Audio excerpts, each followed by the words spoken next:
Manipulator. I started it. I'll cut off parts. My name is Ruiz, and I'm going to talk about wasting it now or having it for later. According to an article by Angela Johnson, approximately 3/4 of Americans are living paycheck to paycheck with little to no emergency savings. The percent of American adults who have an emergency fund to fall back on is only 38%, according to an article by Statistics Brain and numbers released by the IRS. That means a whopping 62% of us are unprepared for what Murphy's Law has in store for us. Murphy's Law is simply what can go wrong will go wrong. Emergency funds are just funds put aside for the unexpected happenings we are not expected to face in everyday life. There's no amount of money that we should have in our emergency accounts, but it should be tailor-made to your needs and your circumstances. We all hear it all the time: save, save, and save some more. Life throws unexpected things at us, and whether we are prepared for it or not, it can either make us or break us. We experience problems in life and use money, but it's what we do that makes us pressure-free or sad specifically. Time moves fast, and most like to live in the moment and not care what the future has in store for us. Having a stash aside for times of drought is necessary to avoid problems and stress, in the words of Alexis Ruiz, financial advisor for the company Enterprise. In the Navy, we get counseled biannually on our money and how we can do to better save it and better spend it, even invest it. Money saving classes are mandatory for certain ranks in the Navy as well. The non-stop training of money has seemed to make an imprint on my delicate brain, so much that I even decided to invest in my future. Today I'm going to discuss the difference between banking accounts and what you can do to help it grow. Specifically, checking account, savings account, and emergency savings account, and how to make them grow. According to Investopedia, checking accounts are transactional deposit accounts held at financial institutions that allow for withdrawals and deposits. Depending on your bank, they can charge you a minimum amount to open or even keep a certain amount of money in them at all times. Checking accounts are used to deposit checks directly. They are very transferable and can easily get a hold of using checks, debit cards, and even taking them out with the ATMs. There's benefits and downfalls of these checking accounts. And the benefits are they're good for spending money, easily to get a hold of. That being said, it's also dangerous because it could cause splurging, as you don't see the money winding down as you would with cash. And remember, if you overspend, a lot of banks charge you overdraft fees. Overdraft fees are simply fees that they charge you for going over your limit of cash that you have in that account, which means that they have to put in that money for you. Emergency accounts are just to cover any expenses we have to pay.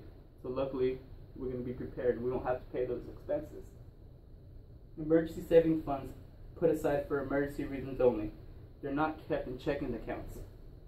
They're harder to access, yet still accessible in times of need and when you need to get them. Many reasons to dip into the emergency savings accounts differ from everybody, and I'll let you decide what life circumstances you'll need them for. Great resources when face-to-face with unexpected incidents. Treat funds well in times of peace, and in times of need, they'll be there for you. I hate savings because money burdens a hole in my pocket, and it needs to be spent, right? Well, now I learned that time goes by quickly, and not giving into temptation is greater in my favor. Putting wants aside can be off-putting, and in a day or two you'll forget about all your wants from the day before, and you'll have your hard-earned money for today.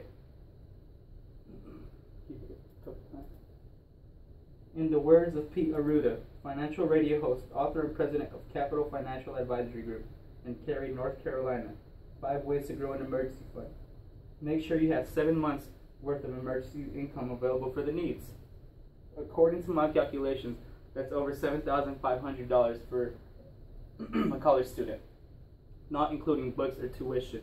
The price of life is stupendous, and it's horrifying. But the truth is, we can all get there. But obstacles are going to come into play, like debt, temptation, and many more. But with a solid goal, it's not if we can, but when we can. We can't be reached without solid planning and desire. Many obstacles are going to come our way. But the idea is great. It's easier said than done. Here's a few ways to help grow your fund, some more convenient than others.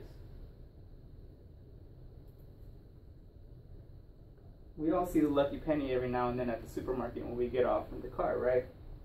Little did we know that it can make a huge difference in our financial accounts. According to an article by Ruiz, a blog guru on the Black Enterprise website, Americans hold about $15 billion in loose change, reported from the U.S. Treasury. It's a great amount of money. But now go through yours and throw it in a piggy bank and watch it grow little by little. There's another way that we could also get money. As much as we love having our free time, we love money a lot more. So getting a second job can help up your checking account, which is your spending money, and your emergency account. Another great way to do it is by paying off debt. Paying off debt not only helps relieve stress, but you won't have to pay interest. Interest is just the money that they're going to charge you for them borrowing money from you. And once you pay it all off, you can have the shackles of debt off. Direct deposit is my last recommendation. If you're like me and you never knew you had it, it can't affect you, and you won't spend it. And a lot of banks offer discounts on direct deposits. It's all groovy and gravy to have fun and to spend your hard-earned cash that you worked so hard for. But remember, it comes and it goes, so let's keep it for a little longer. Checking accounts can be the devil if we save money in it. So send some over to Mr. Savings account and be safer.